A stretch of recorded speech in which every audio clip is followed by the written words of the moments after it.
The National Investor's motto is, you can get information anywhere, but here you get knowledge.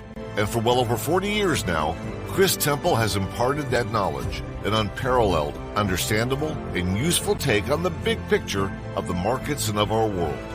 He has been out in front of what you see on the news every day on many themes. More, Chris has taken this macro knowledge and his unique analytical abilities to uncover unique investment opportunities. Often he has guided his members to big winners in resources, biotech stocks, and more. His talents and connections often getting him into ground floor opportunities before they are discovered. Without further ado, here is Chris with today's topic. Welcome in, folks. I'm Chris Temple, back with you again, editor and publisher of the National Investor. And today is another, one of the handful of companies in the gold exploration space you want to have as a core part of your portfolio if you like great exploration projects and you like gold for the long term. And that company is Amex Exploration. It's listed on the Toronto Venture Exchange under the symbol AMX. Here in the US on the OTCQX, it's listed as AMXEF. Victor Cantore, who's my longtime friend, CEO of the company, is going to be joining me in just a second. But before he does, a few of the usual preliminaries, because there's a lot of exciting stuff we're going to talk about, but it's also, at least for the moment, forward-looking stuff. So here on the screen, you see their slide that reminds you that Victor and or myself may be making forward-looking statements. The regulators want us to let you know that. Likewise, here on the screen, you see our slide from National Investor Publishing.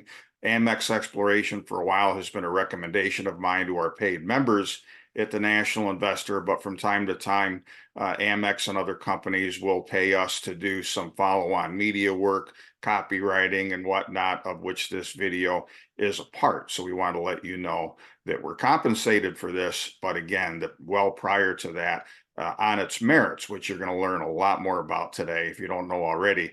Amex it made it to my recommended list. One of the reasons for that is that Victor, for those of you that want to look him up later on Amex's website or elsewhere, is if he follows one of those themes that I stress from time to time. You always want to bet on a good jockey. Horses are good, horse flesh is important, projects are important, but a guy that's been around the block a few times and has got other successful projects under his belt bears special attention, and Victor meets that category, fits in that category. As well, you're going to learn more about the Perron Project, which is the core project that Amex has. It's in an area in Eastern Canada, the Abitibi. The project literally hugs the border between Ontario and Quebec. And this has been one of, and I've covered a couple stories like this recently, but this is right up there with them. A company that time and again has got just mind-blowing intercepts, mostly gold, but there's base metals involved more recently, potentially, as you're going to learn as well. It really is a project that has gotten a lot more attention than the typical resource junior. And it's a reason you're going to learn here in a minute why the share price, when we've had this wasteland almost for exploration juniors for quite a while. Amex's share price is up about 50% or so last I looked from its low last fall, as we're recording this on the 15th of February. And it's not just because gold has been fairly strong. Gold has been doing well, but a lot of these stocks still have not. Amex is an exception to that because people are smelling one of the biggest events in the company's history that is upcoming in just about another month or month and a half as we're recording this. And you're going to learn a lot about that from Victor, who I'm going to bring on and introduce to you right now. Victor Cantore, the CEO of Amex Exploration. Victor, good to have you back. Great to be here, like usual.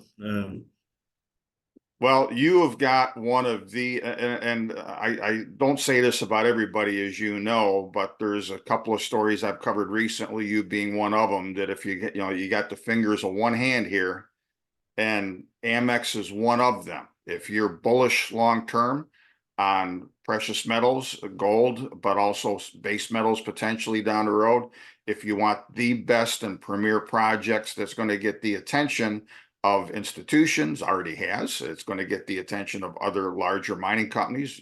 We just saw that again as you're going to learn. Amex is one of the ones that is going to be one of those fingers on your hand that you want to have as a core of your portfolio. Now, I'm going to get into more of this story. We're going to do a follow-up to this in several weeks' time when Victor and Amex come out with a resource estimate and economic study on the Perron Project, which is going to be a major event for a lot of different reasons. You'll be learning some of them today. You'll be learning others in the next couple or 3 weeks when I put out a written report on the precious metals market, which will also have a profile of Amex. If you're not already on my list to get that, make sure you get on my list for that. So, Victor, let's go back to kind of the beginning. There's kind of a two-part question that people will have, whether they're seasoned precious metals investors or people who are just starting to wake up to the idea that maybe this should be a theme in their portfolio. If they've been listening to me, they know that everything is in short supply going forward. So there's a bullish tailwind that's going to start to manifest itself in the coming months and couple of years for most all metals, including, I think, gold. But tell us what first attracted you as a mining executive and someone who's got some investment savvy in this space to the Perron Project as a starter. So when we got involved in the Perron Project. There was already Falconbridge was well. So this project was bought from Falconbridge in the late '90s. Agnico Eagle optioned this property from Amex for almost 4 years. We were following it closely, and there was an opportunity to get involved in late 2016, and that's when we got involved. We made the major discovery was made in late 2018. And that's when we started raising the, we basically took many years of exploration data, compiled that, and went after a lot of the a lot of the targets. And I'm humble with that. Well, I'll say, there's hard work, but you gotta get lucky also. So we combined those two together, and here we are today with the major project. It's going to be a world-class project. Well, it seems clear to everybody who's following this story. And again, I think that's why, in what's still a lousy market for exploration juniors, you guys have perked up notably in the last few months because people have got a pretty educated guess of what's coming here, not too many weeks down the road. But you talk about getting lucky. I mean, I was listening to another interview you gave fairly recently. And even in, I think, was a metallurgical test hole or a structural hole, you didn't even intend to hit gold, and you had over an ounce per ton. Yes. Just that's nuts. And look, on the screen here, I've got a couple of different maps that we'll kind of narrate through for folks. Again, especially if you're a seasoned investor in the mining space, even if you're not, it's pretty standard that the best place to find a new mine is in the head frame of an old one, is how one of the old sayings goes. There's not very many zip codes you can be in, or postal codes in Canada, is the area that you're in. You've got world-class projects all the way around. You've got Val-d'Or, Noranda, to the south. You've got Timmins to the southwest. You've got Detour Lake is the big one, I think, to the north. And you're right smack in the middle of all of them.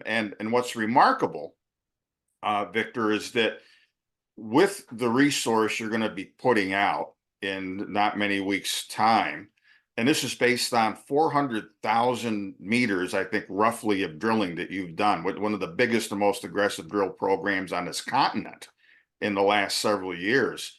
You've still only scratched the surface. You have like 3.5 or 4 kilometers that you've drilled fairly sizably within 20 or 22 kilometer overall. Absolutely. There's a little over. There's 2 main faults. That's about 16 kilometers, and then there's a bunch of subsidiary faults within the Beaupré block. So taking it well over 20 kilometers. The strategy was, as soon as we would make a discovery hole, then we would bring in several drills on there to make sure that we turn it into a deposit. We turned it into a gold zone, and that's how we proceeded. Eldorado's investment, one of the things that they wanted us to continue doing aggressively was to continue exploring, because they see the exploration potential on the property, where I keep saying that word that I barely scratched the surface on this project so far. Well, and folks, we need to stress, and since Victor brought it up, we'll talk about El Dorado in just a second here. In the life cycle of any exploration company, you have grassroots exploration. Hopefully, as has been the case with Amex, they can raise sufficient money to really prove up a resource. With that resource estimate is coming not many weeks down the road, as we've said a couple of times already. And of course, the point of the whole thing is to show that you've got a large enough and economic enough asset and resource, be it gold, be it copper, be it whatever. In this case, of course, primarily or nearly exclusively gold. I think it's going to be. You're going to probably come out with a gold equivalent, but it's going to be almost all gold. No, it's going to be gold. All gold. Okay. We're not going to use the equivalent. There is other credits. We really, the project does have potential. The project does have a lot of potential for a VMS mine. The reason along this belt there hasn't been many gold discoveries, because there was an old mine, a VMS mine that was mined. It was mined from the 1920s till the 1970s. So it was really a VM multi-metal exploration going on, and not specifically for gold. So I don't want to confuse the story. It's going to be gold. We're going to put out an economic study. We're going to put out an economic study based on gold. The resource is going to be gold, and the rest will just be a bonus. Okay, and we'll get to that potential for that down the road in just a minute too. But getting back to El Dorado, a company like it is looking for you to do the heavy work to de-risk the project, to show what's there, and then they or somebody else comes in later, ideally as either a joint venture partner, somebody takes it off your hands, it's a developer, and you walk away with along with the other Amex shareholders, with a nice fat payday. We don't know exactly, of course, how that's going to turn out yet. But first things first, El Dorado, as you saw here on the screen, has recently taken a decent position in Amex. May not be the last one that they do, but it's a testimony to the fact that in that area, and we can't put the cart before the horse, but with the amount of drilling that you've done, with the assay results you've come out with, there really aren't that many projects that are going to, I think, show the grade and scale of what is looming here. And people know it. And again, I think that's why your share price has jumped up 50 or so percent in just the last few months, is that people are starting to get a whiff of what's coming. So again, here I want to show, though, the overall area, and you can kind of walk us through a quick Cliff Notes version of the different deposits. But time after another, as I followed Amex's story, you come up with new discoveries, you have new zones, and within this whole Perron project, and in the 3.5 kilometer give or take area that you've done most of your work in, you've got numerous targets that have led to big discoveries, most all of them high-grade discoveries. Walk us through maybe the pecking order of those, if you would, Victor. Yeah, absolutely. So you want me to go by zone, or like? Sure, whatever would make sense. How things kind of evolved. We started here, but then we figured we'd go over here, and lo and behold, we found more, and it just kind of get a never-ending thing. Yeah. So the main discovery, the actual high grade discovery, was made at the end of 2018. That's what there was already known zones, like the Denise zone was already known. But when it came down to exploration, we discovered the high grade zone. The minute we discovered the high grade zone, we started drilling up, down, up and down along it. We wanted to make sure it wasn't just this little pot of gold. And from that you're getting signatures, right? That's how you do more geophysics and more signatures, saying, okay, look, I got this, let's do geophysics on top of this. So what exactly does that bring along? And that is actually what led us to find all the other zones. And basically the concentration's been on the eastern gold zone. So we had just recently, there was the Team Zone discovery. Before that, there was the Gray Cat. There's a Gratien zone. Going west it's basically unexplored area.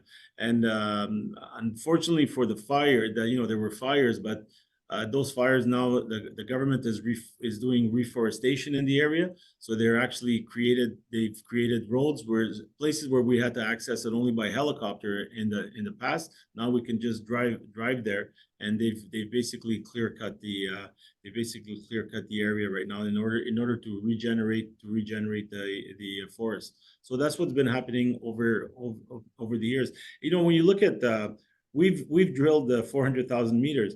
Windfall, Osisko Mining's Windfall, which is about 75-80 kilometers just east of us. They've drilled 2 million meters.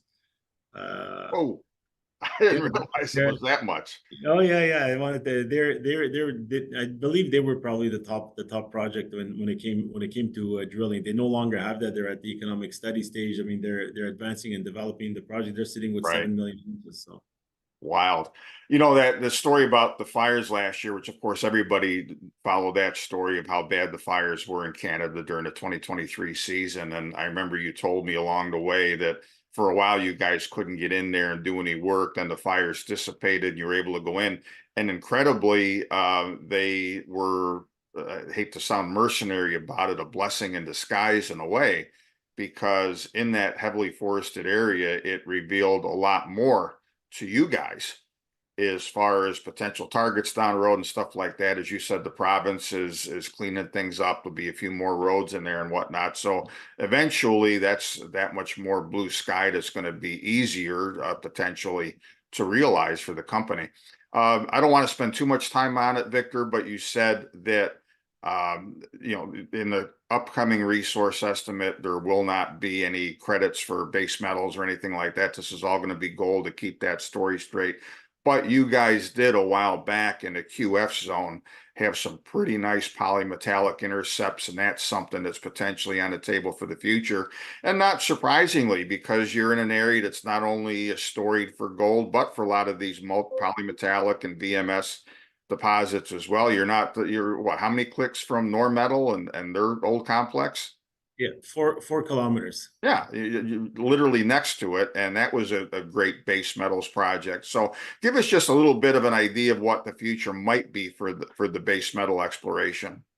Absolutely. So we've dedicated one drill to that area, and actually, when I say dedicated, we've dedicated one drill on and off.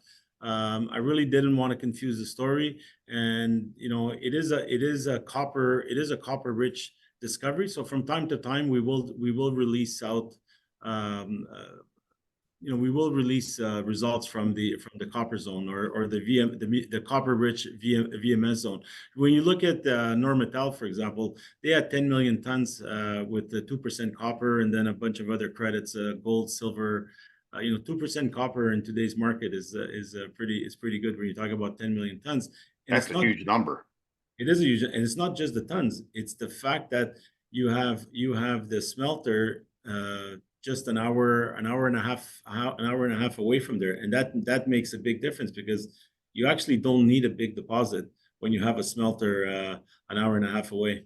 Sure, and it's nice when you've got, even if it's an average size or small size one, 2% copper. There again, here's my hand. Here's how many people in the world are mining 2% copper, pretty much right now.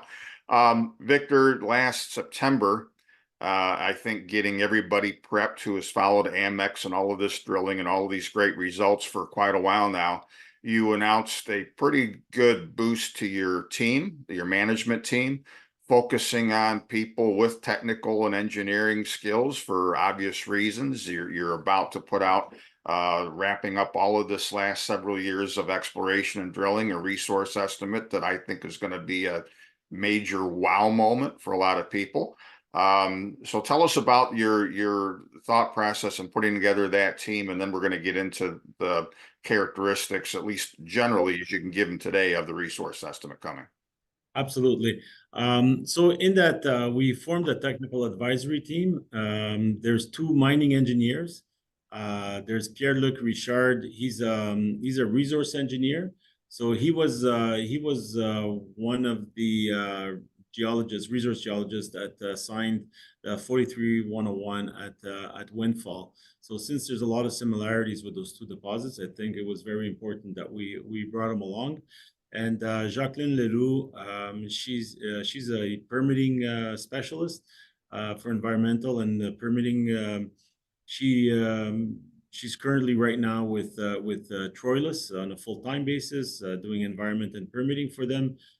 She was responsible for permitting the Goldcorp's Eleanor project up in the James Bay. So you can imagine the complexity of that, and she was able to do that. So for me, it's very important to put in the a good quality team.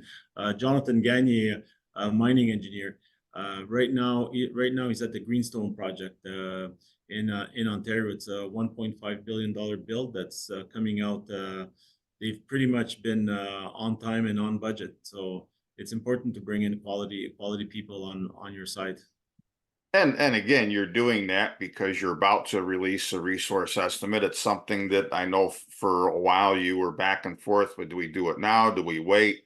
Part of that is what the market expects. But I think that you're getting to the point, or you have got to the point, Victor, and correct me if my characterization is incorrect, where you're fairly confident that the numbers you're going to be putting out are going to get pretty much anybody's attention that's looking for, future source for material for gold. Absolutely. Like Eldorado, again, they're a high grade, low cost producer. They've been in the data room, just like there's a lot of others in the data room. And, they had to have liked for them to come in and jump ahead with an investment ahead of a resource calculation along with an economic study. Tells you a lot, because that means they really had to like what they saw. Also, we're going to be adding a member of Eldorado's team on our technical advisory team, and I really welcome that, because that's gonna really help a lot. Well, that's neat. And besides Eldorado, and I'll repeat it again, folks, if you look at how Amex has performed in the market in the last few months since its low last fall, this is starting to get serious for people. Everybody's followed these drill intercepts for a while. Gee, this is great, but then they kind of go away. Who cares? The market's not that great right now. There's not a resource estimate. All of a sudden, when there's going to be a resource estimate and then an economic study, this becomes now we're real moment. And it's going to be interesting to me, and I'm sure to you, to see what further players may emerge, because there's not going to be too many, if any, projects near term that would be getting toward the development ready phase as you guys with the gold resource you're going to come out. Now, besides that, and folks, there's a lot of moving parts here. We're giving it a quick look today because right after Amex comes out with the resource estimate, I'm going to have Victor back. We're going to dive into it and more about what we'll know at that time, which we don't know today, or which isn't public today. But I know you mentioned recently, Victor, that besides the resource estimate, there will be an economic study that's going to be pretty much right on the heels or in tandem with that, to underscore just how robust and economic you think this is going to be. Tell us about that strategy and what people can expect, at least generally to see. Not the numbers, obviously, but generally to see with that. Yeah, it's very important to put out an economic study immediately after it, because you really want to show the economics of it. I think the fastest I'll be able to put one out is within 45 days. Within 45 days after I put out the resource calculation, like we've already started. We are working hard on putting it out as fast as possible. When you look at this project, location. You're right on the side of a town. Like from Montreal or from Toronto, you're able to get there 7.5, 8 hours. It's not like I got to build miles and miles of roads to get there. You have water, you have electricity. One other thing that's really important is you have a labor force. The town of Normetal is about 700 inhabitants right now. At its peak, when they were actually mining, there were over 4,000. You go 20 kilometers down in the town of Lassar, there is an airport. That town's about 12,000 residents. they've, that town supplies a lot of the Abitibi. If you go 1 hour south of that, you have Rwanda with a little over 40,000, with a 40,000 population. So labor is really, labor is really important. If I come back to the project itself, you have an electrical substation within kilometers, like it's maybe 4 or 5 kilometers from where the project is. That electrical substation supplies electricity to the Hecla's Casa Berardi mine, and it supplies the electricity to the city of Normantal. And Normantal used to be an old mining town. They welcome mining, responsible mining, because that's what we will be doing.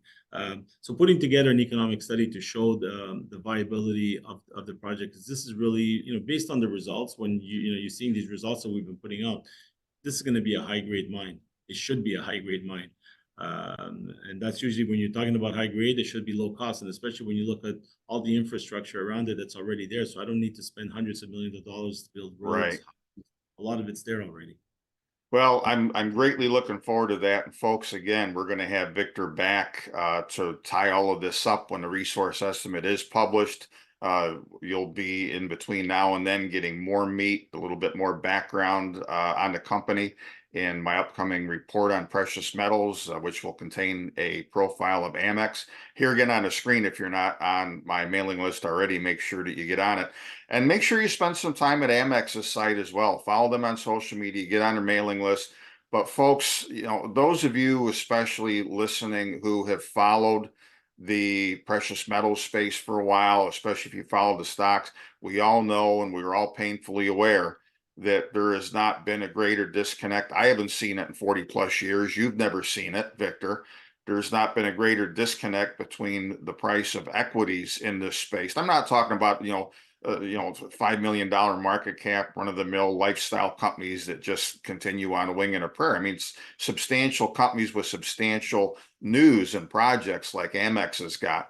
But again, I can't stress enough, there's a reason why this thing, unlike most in the last few months, has been ratcheting upwards slowly but steadily. People have an idea that not many weeks hence, there is going to be news that's going to be a jaw dropper, and that's going to really validate all of the work that Victor and his team have done. So make sure you become acquainted with that. Follow Amex, follow yours truly. And again, we'll be back once you bring out that resource estimate, and we'll talk about from that point. We'll be able to talk in a little bit more detail about numbers, about potential development scenarios and all kinds of things. But this is some fun stuff. And this is going to be the culmination of the last several years of hard work for you and Kelly Malcolm, your head geologist, everybody else. It's a lot of fun. I'm looking forward to it. And I'm happier than hell for you, I got to say, that we're getting to this point, Victor. So thanks much. And as again, we're recording this on the 15th of February. I'll see Victor next week from now when we're recording it at Mines and Money. This video will be out ahead of that. And we'll get a lot more detail and get a chance to say hello in person. So Victor, thanks for coming on today. And I'm looking forward to the next several weeks, which are going to be the probably most fun time that you've had with this company. Absolutely. That's great. You take care. All right. Thank you. For much more of the National Investor's cutting-edge content and actionable investment opportunities, make sure to subscribe to Chris's free content at nationalinvestor.com. And don't forget to like this video and subscribe to this channel too.